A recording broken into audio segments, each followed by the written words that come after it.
and forget their efforts. We have several among us that we want to be sure we mention by name, to be sure to tell them thank you and that you love them. They're grateful for their service. Denny Pugh, Edward Ernest, Roger Miner, Benny Fuller, Johnny Sides, Hugh Plyler. We're thankful for all of these and their families, and we're thankful so much to be here today and this time in this place, in large part because of their willingness to serve and to sacrifice. Tonight, we're looking forward to being together at 5, and you may have seen plenty on the news over the past month, 6 weeks or so, about direct conflict involving Israel and Middle East. And so we want to use the text we discussed last week, which was 1 Peter 2, as a launching point just to remind ourselves of some important truths about the Middle East and about Israel. A lot gets talked about and thrown about in the news and in online discussion, social media now, pop culture even, whenever Israel and Middle Eastern nations get involved in these kind of things. So we want to be sure that we're empathetic and prayerful and loving, but also that we respond in truth. So we'll have plenty to say from the text of Scripture tonight about that at 5. So if you've had questions, you've seen things posted online that you've wondered about, maybe water cooler type discussions with people, we'll be looking at those things tonight, and we look forward to seeing you to be a part of that discussion. When President Teddy Roosevelt passed away, he died overnight at the age of 60. Late, or really early morning hours is when they think he died, had a blood clot that went to his lung. And when his son, his oldest son, found out the news, it was his job, of course, to tell the rest of the siblings.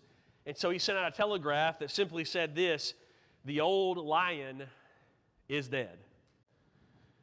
When Vice President at the time, Thomas Marshall, released a statement, he said death had to take Roosevelt sleeping, for if he had been awake, there would have been a fight. The way we remember Teddy Roosevelt and those statements about him when he died, calling him a lion and saying that he would have fought off death had he been awake, those are consistent with how we remember him. A man of great strength, a man who was a fighter, a man who lived off the land in some capacities. And so we see that concept of strength and vigor. But his truest legacy is more than he was just a strong man. You go through the annals of American history, and there are plenty of men who were strong, who were fighters, maybe some who were stronger than Teddy Roosevelt. But the common thread of all the things that we know about Teddy Roosevelt is how he led people. Before he ever became president, he had been appointed to what we might think of like a cabinet position, like an assistant secretary of the Navy. While he was serving in that leadership, quote, position, the Spanish-American War broke out. And he resigned from that position and organized a group of volunteers to fight as an Army infantry. And it was called a voluntary infantry. And it was those men, called the Rough Riders, that he took down to Cuba. And they won the Battle of San Juan Hill. And it was said that most often on these days of battle, Teddy was out in front of his soldiers as they fought against the Spanish. He became president when President McKinley was assassinated, so his first term was a partial term, and there was some criticism that perhaps he wasn't winsome enough to actually run and become president. He was too abrasive. So he took that as a challenge, and he ran for president the next term and won by the largest margin, at least until that point, in terms of votes. When he stopped being president, when his terms were over, he's known for leading 2 scientific research exploration trips. He went to Africa and went to South America, leading people to discover lands that had not been fully explored. And then he died at age 60. When he was 59, about a year and a half before he died, when World War I began in Europe, he began putting together again another group of voluntary fighters. And he officially petitioned President Wilson for the right to be able to carry these volunteers over to France to fight for the Allies. Within 2 years of his death, he was still organizing men for the sake of leading them for the cause of freedom and what is right. All of the main things we remember him for, we remember because he led people. So often them being voluntary in being led by him. See, we follow those who are trustworthy. Leadership is revealed by those who follow them. Leaders worth trusting are thus leaders worth following. And more than Teddy Roosevelt and more than any of the earth's leaders, Jesus Christ proved himself over and over again as the leader worth trusting and thus the leader worth following. Wherever Jesus went and whatever Jesus did, he proved himself as trustworthy. People were attracted to him. And thus, he made the case for us following him. Last week we introduced gentleness and talked about how gentleness is far from being passive or weak. Gentleness is actually strength, and it's strength that's been brought under control. You can't display gentleness if you don't have the strength that you could use for harm. Jesus came as the Almighty Creator, the one who upholds the universe by the word of his power. The Hebrews writer says he came with that power and yet exercised gentleness to have the restraint to lead us and to show us he's trustworthy. It's his triumphant entry into Jerusalem that reveals his gentleness to us. We want to take a picture of what God wants us to see about how he leads. It's this picture. And he makes that clear with appealing to the prophecy from Zechariah chapter 9. This is the picture. How does he enter? And being able to look back upon it, what we learn is that the very humility with which he would suffer on the cross is the same humility by which he's going to enter into the city that day on the triumphant entry. So when we look at how he enters as a king and we ask, well, why did he do it that way? Why was it so different from how an ordinary king, a high-up king would enter? It's because he was going to be enthroned in a vastly different way. Jesus enters the city unlike any other king because he's going to be enthroned, lifted up on a cross. He's not going in to kill, he's going in to be killed. Thus, he enters in a completely different way. So this is the text that God would want us to look at and say, here is a snapshot of Jesus' character and thus how he is worth us trusting and following. Let's read together this whole event, and we'll come back through and make two main observations. Let's read Matthew's account, Matthew 21, beginning in verse number 1. It's in all four gospel accounts, which should tell us something, how important it is. Verse number 1 of Matthew, chapter 21. Now when they drew near to Jerusalem and came to Bethpage, to the Mount of Olives, then Jesus sent two disciples, saying to them, go into the village in front of you, and immediately you will find a donkey tied and a colt with her. Untie them, bring them to me. If anyone says anything to you, you shall say the Lord needs them, and he will send them at once.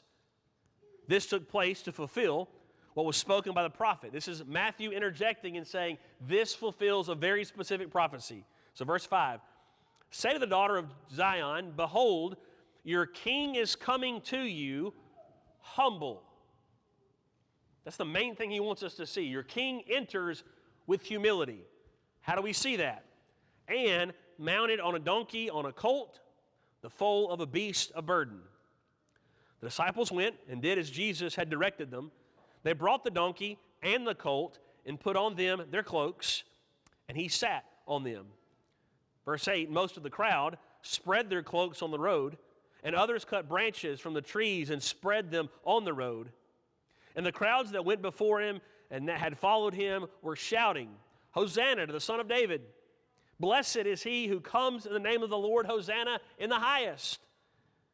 And when he entered Jerusalem, the whole city was stirred up, saying, who is this? And the crowd said, this is the prophet Jesus from Nazareth of Galilee. Two responses that we need to see this morning. The first is to see Jesus as the king worth trusting.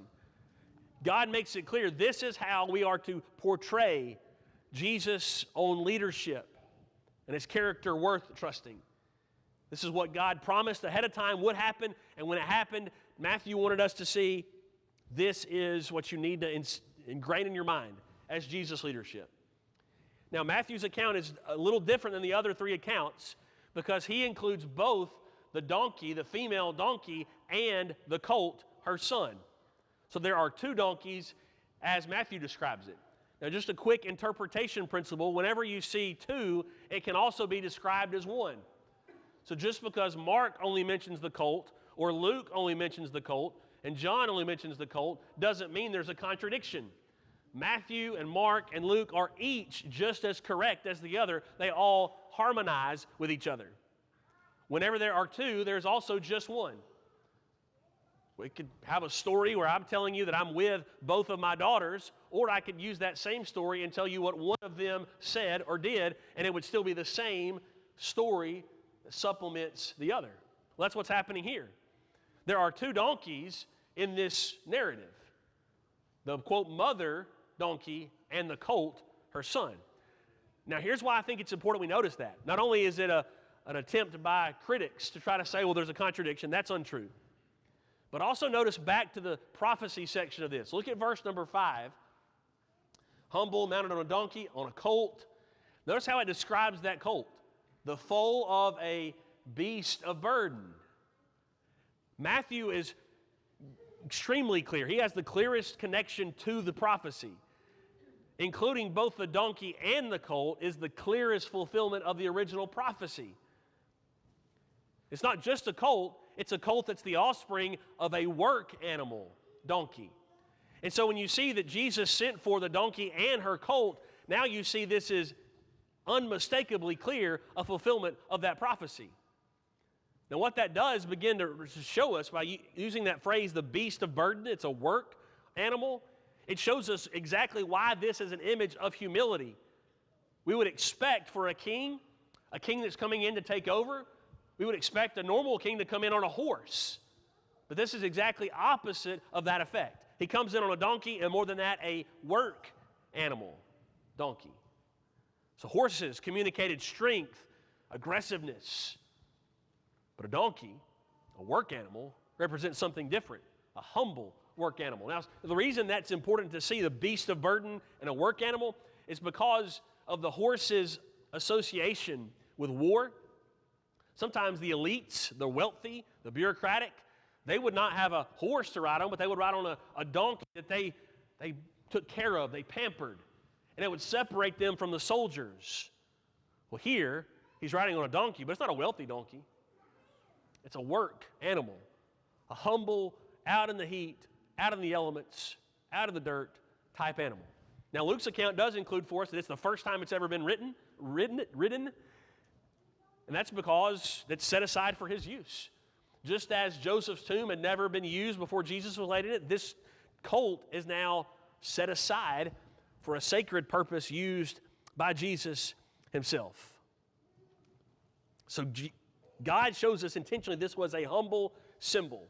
You want to see Jesus as leader, as king? Look at him on this donkey riding humbly. Now, to make that connection to Zechariah 9 and verse 9, he quotes verse 9. But if you're a student of the text of Zechariah 9, and you were to, in your mind, remember that passage, listen to how it continues. The very next verse, verse number 10. Verse 9 includes the riding on the colt, the foal of a beast of burden. This is verse 10. I will cut off the chariot from Ephraim, and the war horse from Jerusalem, and the battle bow shall be cut off, and he shall speak peace to the nations. His rule shall be from sea to sea and from the river to the ends of the earth. So as the prophecy continues in the original of Zechariah, the donkey is expressly contrasted with these other elements of war. Jesus didn't come bearing the elements of war. He came bringing peace. And so the donkey is that symbol of peace, and it's a symbol of his leadership, that he would unite people and bring peace without killing and without coming in intimidation, but instead coming in humility. There are many of Jesus' day who are looking for a sign. Here is a clear sign. A prophetic utterance about a humble, lowly colt of a donkey. It's unexpected, but it's a clear sign. You want to see that Jesus is from God? You look and you see how he fulfills this prophecy from hundreds of years prior.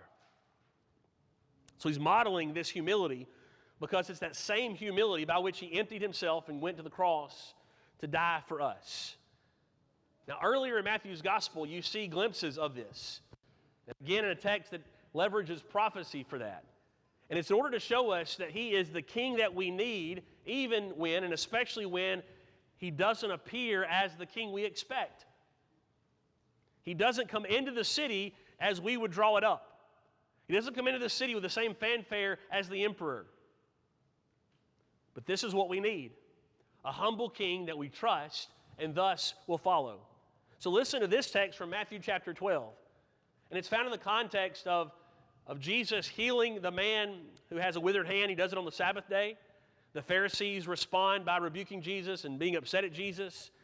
And they even set out to destroy him based on that miracle.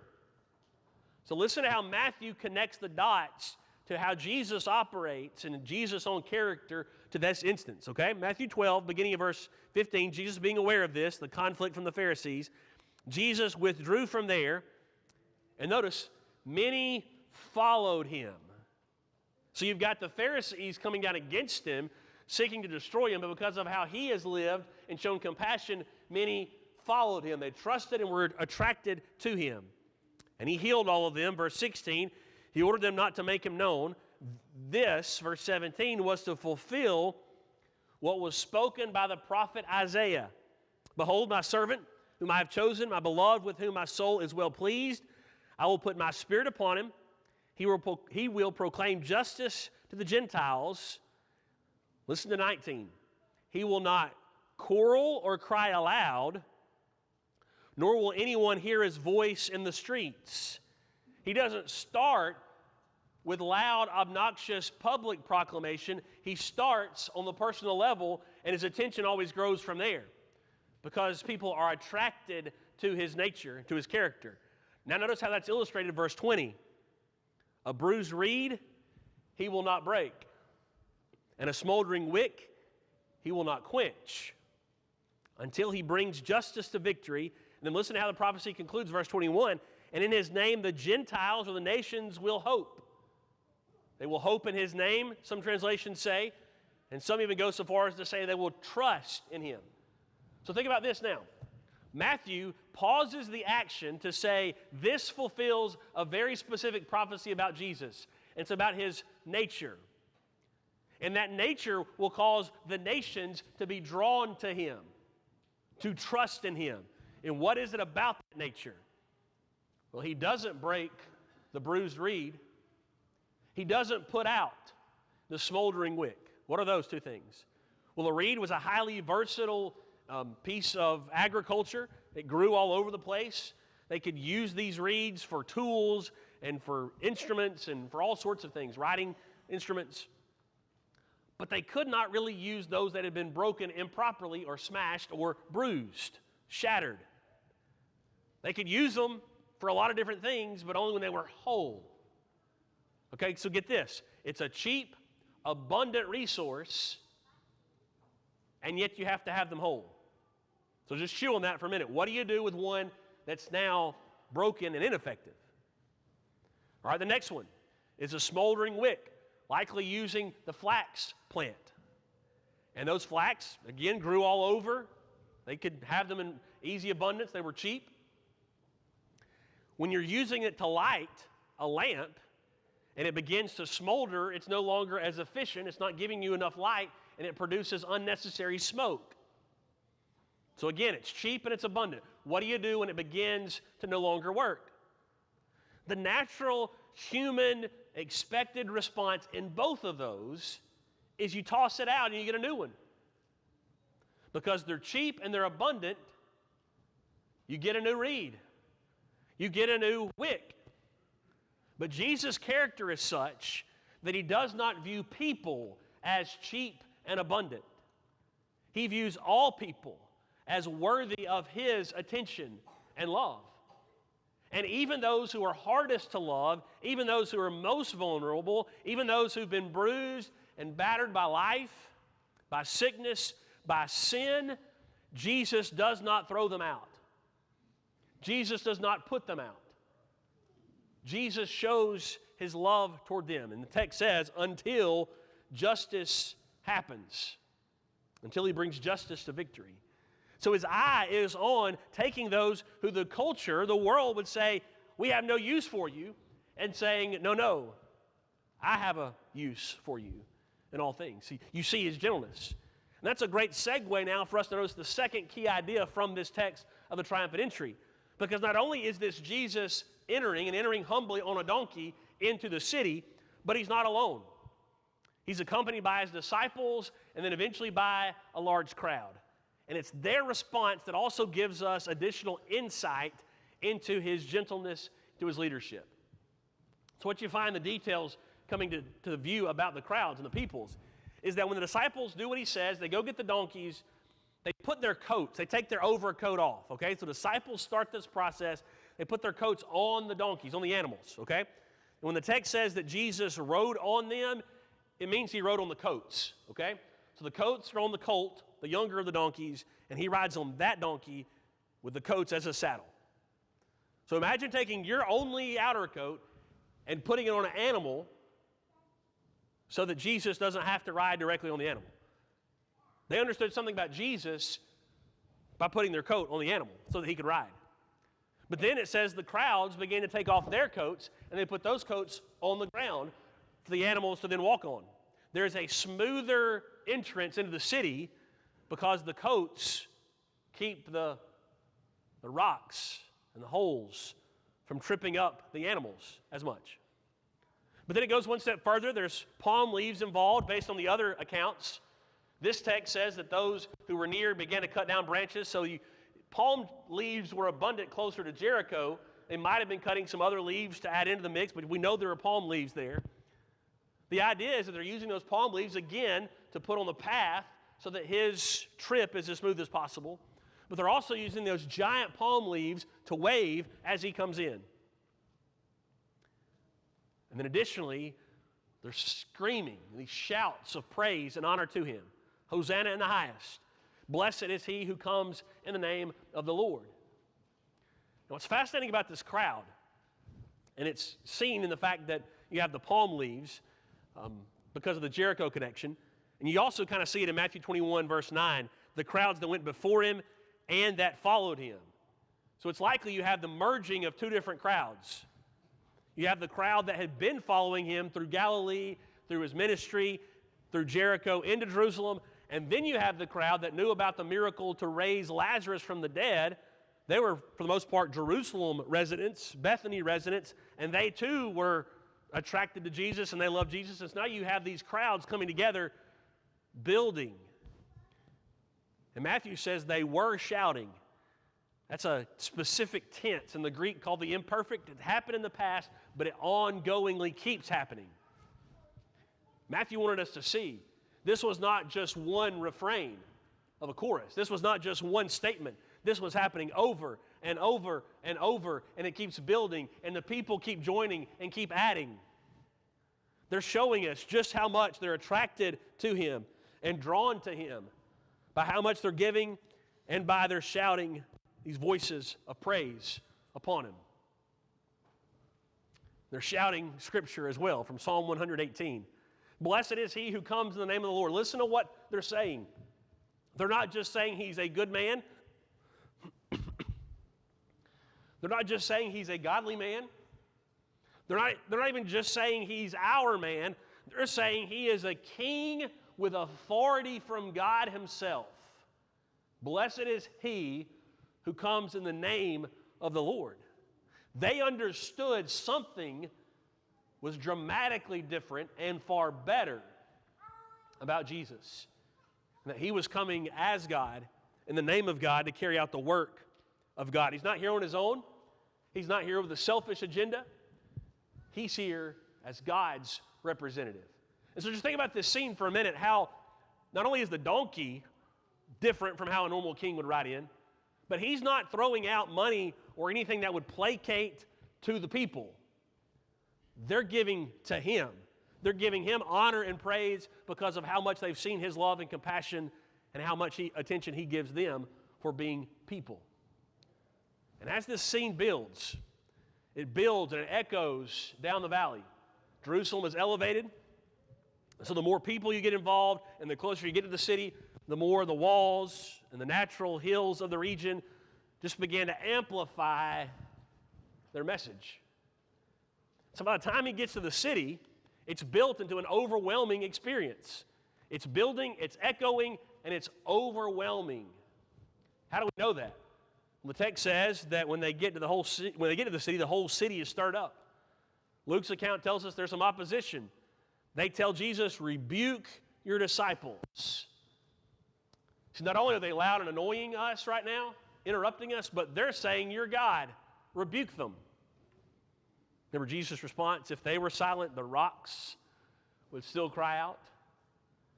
This was such an overwhelming thing that it sent the Pharisees over the edge, annoyed them. Here's this humble Jesus with this attention such that it's unmissable that day as they enter the city.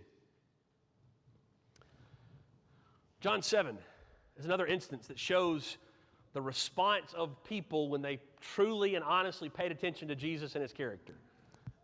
So you've got God's picture of the entry, and then you've got the crowd's response. That's them seeing in truth who Jesus was and responding in kind. Well, there's another instance of this that's fascinating in John chapter 7, when some other people see just how great of character Jesus was. John 7 happens during the Feast of the Booths. Remember, his brothers had tried to get him to go into the city to serve a public purpose, and Jesus said, I'm not going for that reason. He ends up going privately, but it ends up causing some publicity because he performs a miracle and he teaches and people are drawn to him. So the Pharisees order him to be arrested. Okay, they tell some officials, you go out and you arrest that man. And he keeps from being arrested and they don't follow through on the command to arrest him. And so that makes the Pharisees mad. Listen to why they don't arrest him. This is John 7, beginning 45. The officers came to the chief priests and the Pharisees, who said to them, why did you not bring him? Why do I see you, but I don't see Jesus? I gave you an order to bring Jesus. Verse 46, the officers answered, no one ever spoke like this man. So the Pharisees answered him, have you also been deceived? Have any of the authorities of the Pharisees believed in him? But this crowd that does not know the law is accursed. You're weak-minded if you're beginning to believe in him being from God. All of us elites, we see through it. It's a ruse. They don't come back with Jesus when they ought to have arrested him. They disobey orders from the, quote, religious leaders. So think of this in the context of leadership. These men have a position of leadership. They give a command, and the officers don't obey it. Why? Because they saw true leadership in Jesus. No one ever spoke like this man. There was something fundamentally different about how he spoke and about how he treated people. They followed the one they recognized was truly a leader. So Jesus sets the example for gentleness. That's also what we must keep accessing in him as we grow in our own leadership. Every one of us has an opportunity to lead in some capacity, at some level. God has given us his structure as to how that's to look in certain frameworks. But starting with leading ourselves and going from there, will we learn gentleness, strength under control in order to lead? 4 observations quickly about leadership as we wind down. This is godly and gentle leadership. Number 1, it's going to reveal the gap between human expectations and God's answers. The people wanted a king. They wanted to take him by force at times to be king, but he didn't come in on a horse. He came in on a donkey. He came in with his people humbly around him. When we are in positions of leadership, God doesn't give leaders to then turn around and give the people everything they want. The biggest trap for leaders is to think that somehow our main job is to make the people we're leading happy and to give them what they think they want. Lee Iacocca, CEO for years of Chrysler Corporation, said even the best manager, contrasted to a leader, even the best manager is like a little boy with a big dog, waiting to see where the dog wants to go so that he can take him there. See, the dog is so big and so much stronger, he decides where to go no matter what the kid thinks he's doing. Well, God calls us to be leaders, not managers. And leaders understand the difference in giving people what they want versus leading them to where they need to go because of where God says they need to go. Number 2, it's appreciated and understood later. Quick illustration, you know how our parents, or maybe coaches or teachers, they always seem to get smarter the older we get? We joke about that sometimes, but it's often true. Oh, that's why they did that. That's why my parent was such a good parent. Listen to this little line from John's account of this same instance. John 12, okay, triumphant entry in John's account. This is verse 16. His disciples did not understand these things at first, but when Jesus was glorified, so he was crucified, he was resurrected, he ascended, then they remembered that these things had been written about him and had been done in him. So John, a disciple who was there, says, we didn't understand it when it happened, even though it was prophesied about. He said, we didn't know it when it happened. But looking back, we can see how great of a leader he was. Because we're going and being led to where we often don't want to go or don't know we need to go, the whole point is not to convince us, but to lead us. So he leads us to where we need to go. We will understand it later looking back. Number 3, he inspired people into humble generosity. They knew something. They didn't know everything. They didn't understand exactly what was happening from a prophecy standpoint. But they did understand that the appropriate response to him was to be generous and to give. Just listen to all the levels where people were generous. The owners of the donkeys allowed him to ride on their donkeys. The disciples shed their coats. Others in the crowd shed their coats. Others expended energy to wave those palm leaves and put them down on the ground. Suppose you're there that day and you don't have an outer coat and you don't have leaves. There's still people being generous because they're being generous with their voice. They're giving their voice to proclaiming Jesus Christ. He came not to kill or to take, but to give, and thus the appropriate response is to give. And as godly leaders, husbands, as godly leaders, dads, as godly leaders, church leaders, when we lead, we're leading them closer to God, not to us, but we're also helping them to see God's plan for actively being generous in all that we do for the sake of God. And the 4th thing is it spreads into more and more attention and curiosity. So this built in such an overwhelming experience that when they got to the city was in a whole uproar over it. And then you have, in Matthew's account, them asking, who is this? And that allowed some people to be able to say, well, this is Jesus. He's a prophet sent from God. He's from Nazareth in Galilee. What a great moment of leadership. What a great moment for us to be able to say that's how we need to lead in this home and in this church. Such that when people are generous and when people are focused first and primarily on Jesus Christ, it spreads and it spreads and it spreads such that people look at our homes and look at our church and they say, who's behind all of this? And we get to say, it's Jesus Christ. It's the one who's humble. It's the one who gives, who has given. And it's the one who inspires us to give and to love. Jesus came with all strength, but he exercised that strength in humility to serve us so that we will serve him and serve others. This morning, if you've not responded to his gentleness by giving your life to him, it's our prayer that right now you use this moment to put on in baptism, to experience the joy of forgiveness, to pillow your head at night knowing that you're saved before him. If you've made that decision in the past, but you know that you've not lived in his light of love, you can come back to him this morning. We would encourage you and plead with you to do that, and do it now. Do so as we sing.